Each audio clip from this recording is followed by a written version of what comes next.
Well, there are worries in Japan about radioactive water, and now there are worries right here in the United States about radioactive milk.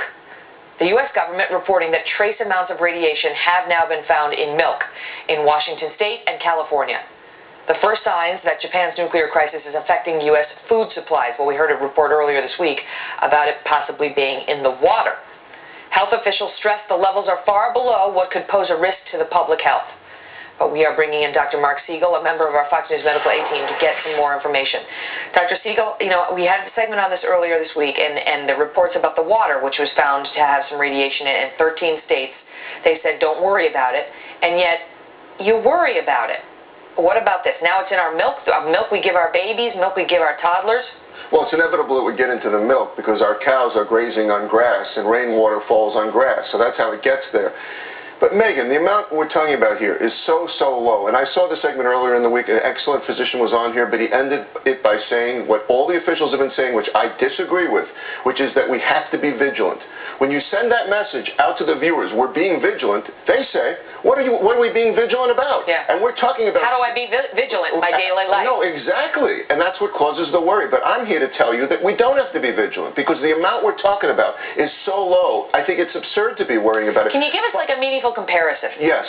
The amount that they're worried about is called, let's say, 4,600, for over 4,000 picocuries. The amount that we're seeing is 5,000 times less than that. And I would sit here and argue that even if we were 5,000 times more, we probably wouldn't need to worry. You need to worry if you were in Hiroshima after the bomb, or if you were in Chernobyl, or even if you were around one of these reactors.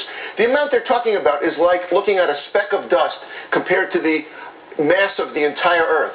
A picocurie is 1/1,000,000,000th of a curie. So the media takes this term and starts to float it around. How many curies do we have to have before we need to worry? Well, if you had a curie, then you'd have to worry. Yeah, but what happened to the folks after Chernobyl? Because they had contaminated milk, and that led to cases of thyroid cancer. Well, that's how the worry starts. So that was a lot of that was a lot more radiation than this. That was thousands of times more radiation. It was radioactive iodine. It got into the milk. It lasts about a week, by the way. It lasts about a week. So right, the idea that we're being but the nuclear crisis isn't over.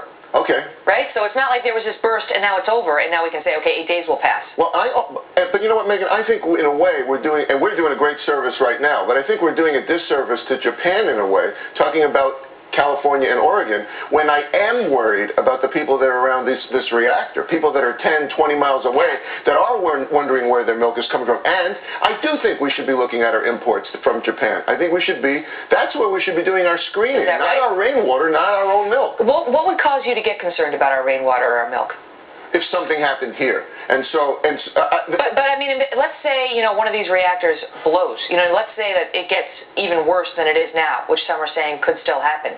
Then do we need to be more vigilant? Well, no, because we have a historical precedent for this. After Chernobyl, the clouds flew over Europe and everybody was worried over there for months and months. What about these radiation clouds? The winds blew here from Poland, from Ukraine. And you know what? Not a single case of cancer was ever linked to that. Now, again, we're talking long-term cancer risk, and I may sound here like I'm downplaying this. These are risky radioactive particles. Well, okay, radioactive iodine can lead to thyroid cancer, and the cesium we're talking about that's in this radiation can lead to body cancers, but at a very huge amount. I'm more worried about the potassium iodide pills that people are hoarding here. But so the bottom line for people watching, drink your tap water, even if you're in Washington State or California on the West Coast.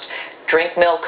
Don't worry about this yet. I mean, if the warnings change, then that's a different story. But right now, that we're not even close to being needing to be worried. And I think people should be totally reassured, not worried. And I also think our state officials are reacting to the fear too by all of this surveillance. So if you watch this on TV, don't think it's coming to a neighborhood near you. The states just want to protect their rear end, so they're not, said, oh, what were you doing? Look, there's radiation here. Why weren't you checking for it? Yeah. That's what it is. It's politics, not medicine. Well, we would be asking those questions. They're right.